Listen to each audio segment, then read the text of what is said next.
Okay, let's unpack this. Welcome to the deep dive. Today, we're diving headfirst into a topic that touches on pretty much everything happening in the world right now. Global conflict, the rise of major power rivalry, and what that means for all of us. We've pulled together a serious stack of sources for this deep dive. We're looking at a discussion paper from the Council on Foreign Relations that grapples with, how to avert major power war. Also, the Global Peace Index 2024 report, a master's thesis digging into Saudi-Iranian proxy wars in the Middle East, and a paper from the Rajawali Institute focusing on the role of technology in this new era of great power competition. Our mission today: to cut through the noise, extract the most important insights from these diverse sources, and help you understand the shifting landscape of global conflict. Let's jump in. And if we connect this to the bigger picture, that Global Peace Index, the GPI, it gives us a rather stark starting point. The overarching trend is that the world has, well, become demonstrably less peaceful since 2008. Less peaceful. 16 years of that trend. That's Yeah. that's a long time. And the report talks about something they call peace inequality, right? What exactly does that mean? Yeah, that's a key insight. It's not just that the average peacefulness is declining. It's that the gap between the most peaceful countries and the least peaceful is actually the widest it's been in those 16 years. Wow. The most peaceful are staying relatively stable, maybe even improving a bit. But the countries at the bottom, they're seeing really significant deteriorations. It's like the world is polarizing in terms of stability and conflict. So who's fallen to the very bottom of that list in this 2024 index? Sadly, for the first time, Yemen is ranked as the least peaceful country. Following close behind are Sudan, South Sudan, Afghanistan, and Ukraine. That Yemen now holds that spot. But it really underscores the depth of the crisis there. That's just heartbreaking. But okay, it's not universally bad everywhere. The report does highlight some places that have managed to improve significantly. Absolutely. And it's important to note those exceptions. El Salvador actually had the largest improvement globally, Really? Why? mainly due to a dramatic reduction in homicide rates Yeah. and improves perceptions of safety among the population. Countries like the UAE, Nicaragua, and Greece also saw significant gains, which raises an interesting question the report sort of implicitly poses. What factors allow for these localized improvements when the overall global tide is moving, in the opposite direction? Yeah, what makes them different? It's fascinating how the very nature of war and conflict seems to be changing too, according to the GPI report.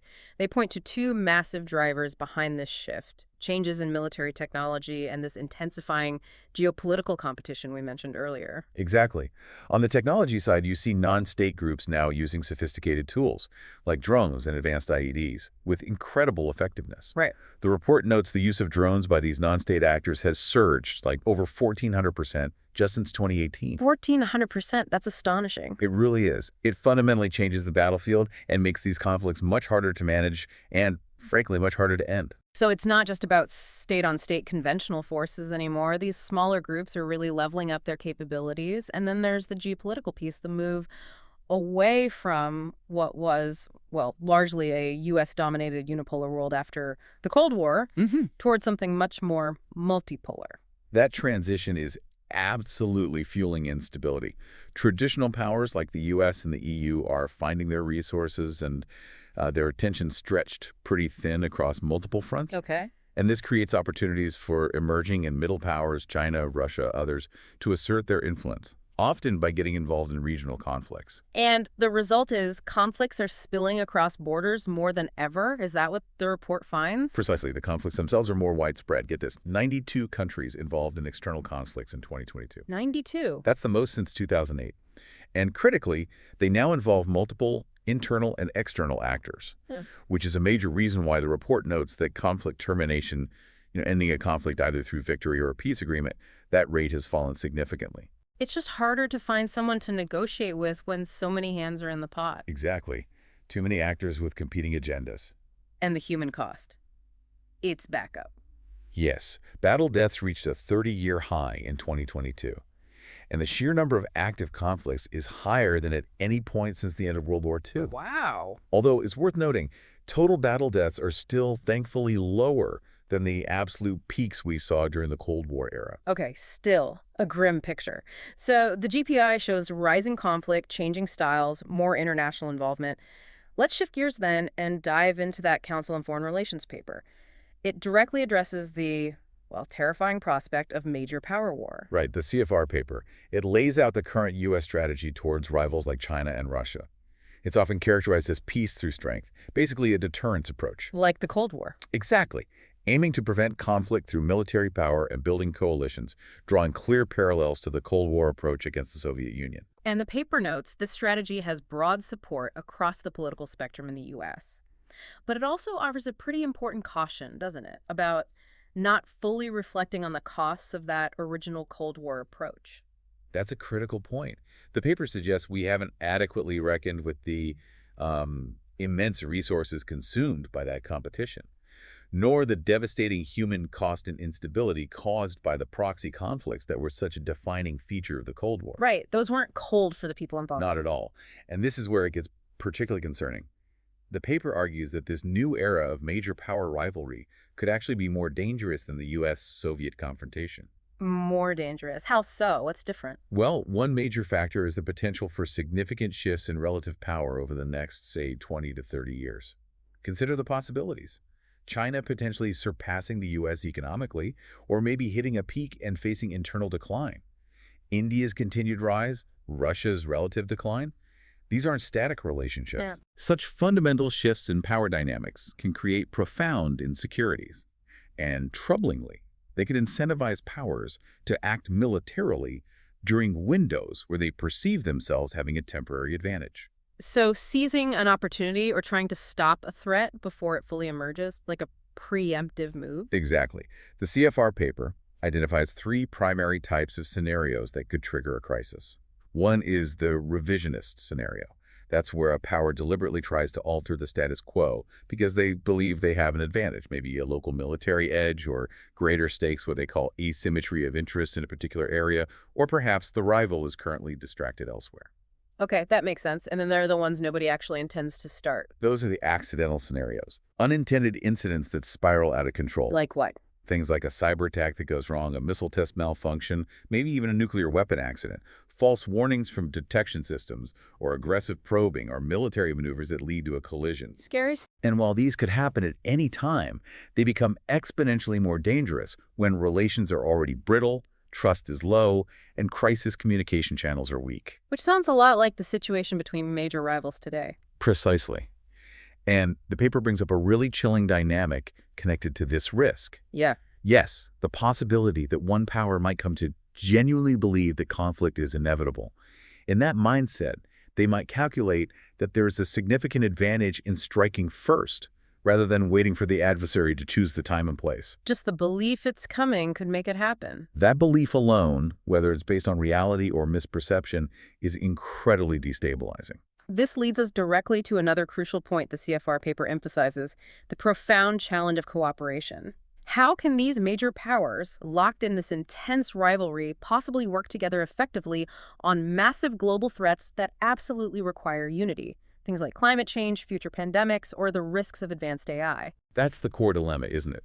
The common assumption is often that, well, shared interests in these global threats will somehow create a separate lane for cooperation insulated from the rivalry. But does that actually happen? The historical record, particularly if you look back at the Cold War, isn't very encouraging about this happening at the level or speed required to address these truly existential issues. The paper even uses the initial global failure to effectively manage the coronavirus pandemic as a kind of warning shot, right? It's presented as a stark harbinger.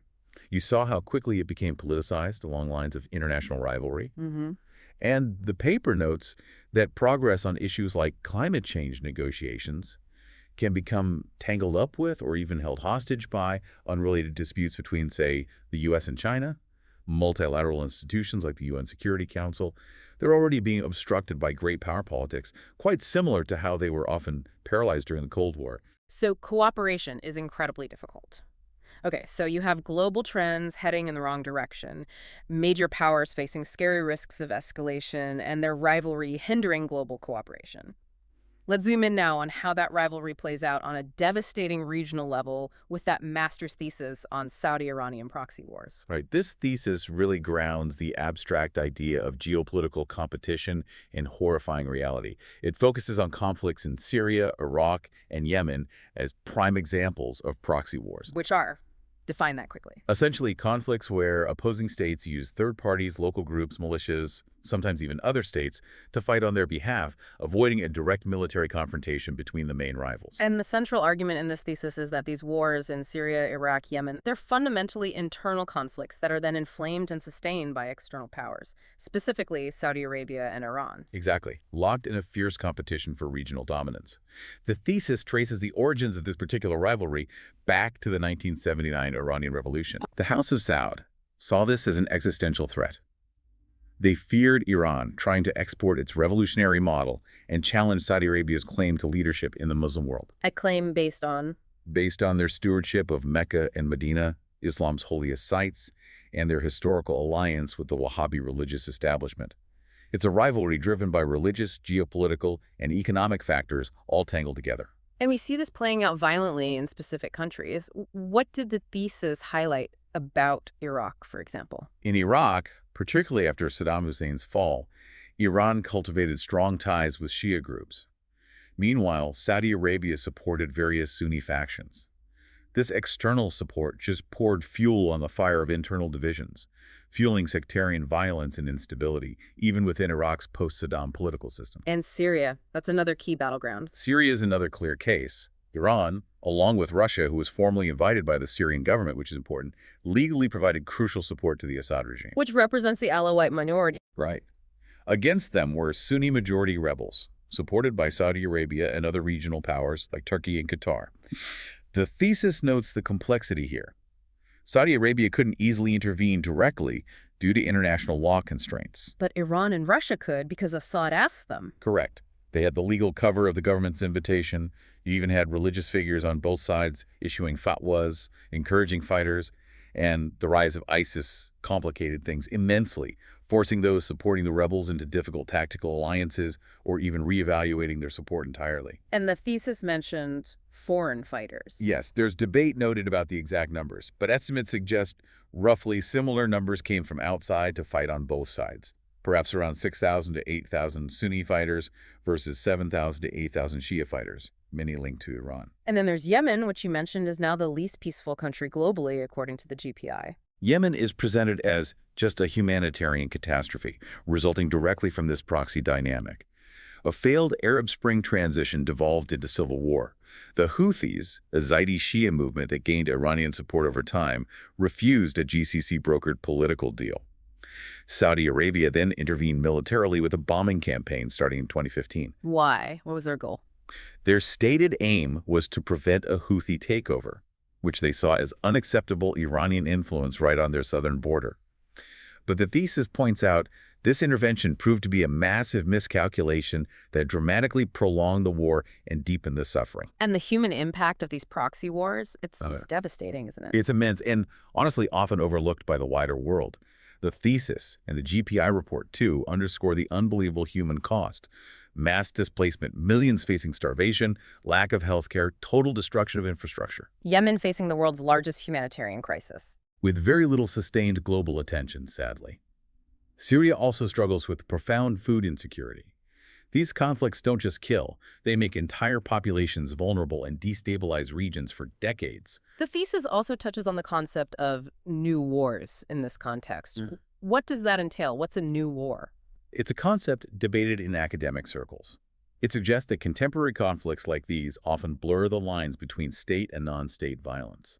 They involve complex networks of actors, states, militias, warlords, criminal groups, making accountability incredibly difficult. And they often result in disproportionately high civilian casualties, although that point itself is debated. So it's hard to even classify them neatly. Exactly. A key analytical challenge highlighted in the thesis is how do you classify these conflicts? Are they purely internal civil wars, or are they fundamentally external conflicts when major states are so deeply, if indirectly, involved via proxies?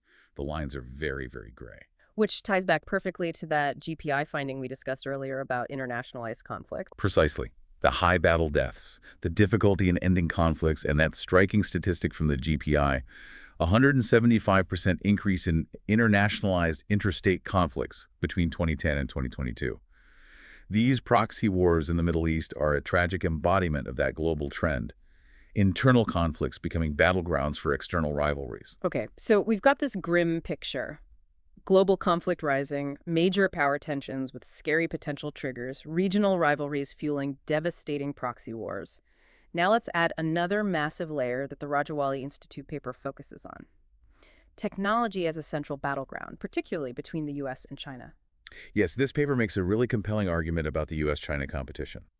While there are certainly historical echoes of the Cold War, the core thesis is that technology is the new ideology. The new ideology, explain that. It means that in the 21st century, technological prowess leadership in developing and deploying advanced tech is seen as the fundamental determinant of comprehensive national strength. It's the key factor, more so than political ideology was in the Cold War. That's a really powerful idea. How is this tech-centric competition fundamentally different from the Cold War rivalry, which was so overtly based on communism versus capitalism? Well, there are several key differences the paper highlights. First, ideology isn't as pure a dividing line for alliances today. Think about it. Countries form partnerships based more on shared interests than political systems. You see the U.S. working closely with countries like Vietnam, for instance. China also builds partnerships based on interests, not just shared communist ideals. Okay, what else? The geostrategic challenge is different. China isn't trying to export a global revolution in the same way the Soviet Union was perceived to be doing. It's more about challenging the existing post-Cold War unipolar order and establishing its own sphere of influence. Anti-American sentiment can be a unifier for some partners, but it's not a coherent global ideology like communism aimed to be. And the economic piece. That's probably the biggest difference. Economic interdependence. The U.S. and China's economies are deeply intertwined through massive trade, investment, and complex supply chains. Which wasn't the case at all between the US and the This Soviets. is not even close. That interdependence adds a completely different layer of complexity and risk to this rivalry.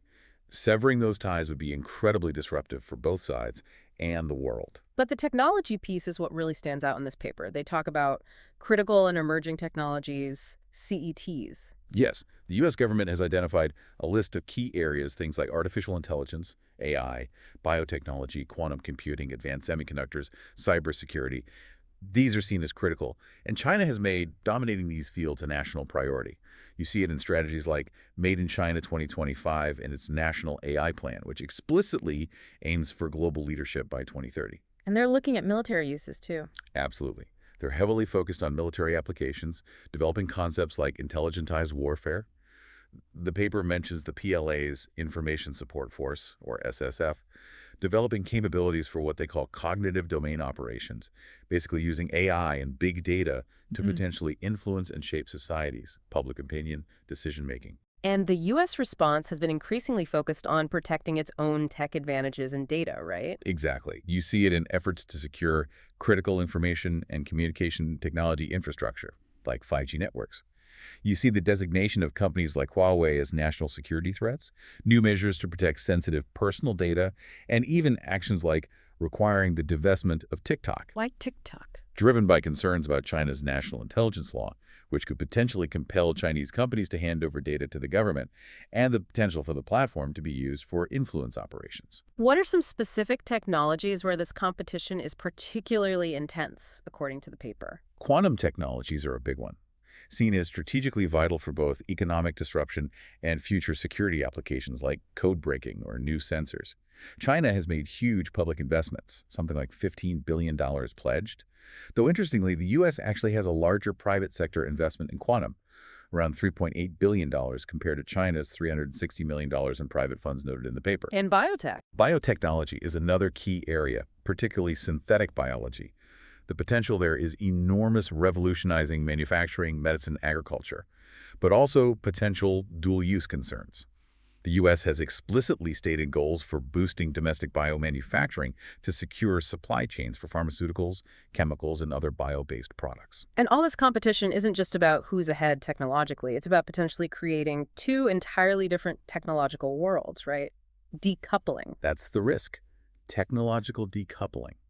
When geopolitical considerations start dictating technical standards, who you buy components from, where data can flow, you can end up with two distinct, largely incompatible technological ecosystems. We already see hints of this. We do.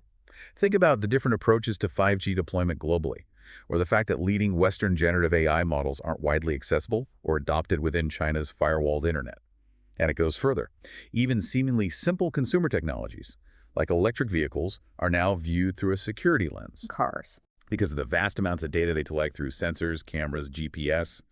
The paper notes China has restricted Teslas from sensitive government areas, and the U.S. is considering measures against Chinese EVs, partly over these data security concerns. Hmm.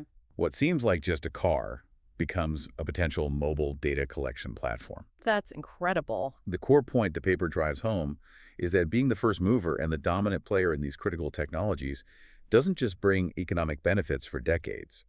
It allows a power to set international standards, shape global markets, and wield significant economic, political, and even military influence for generations to come.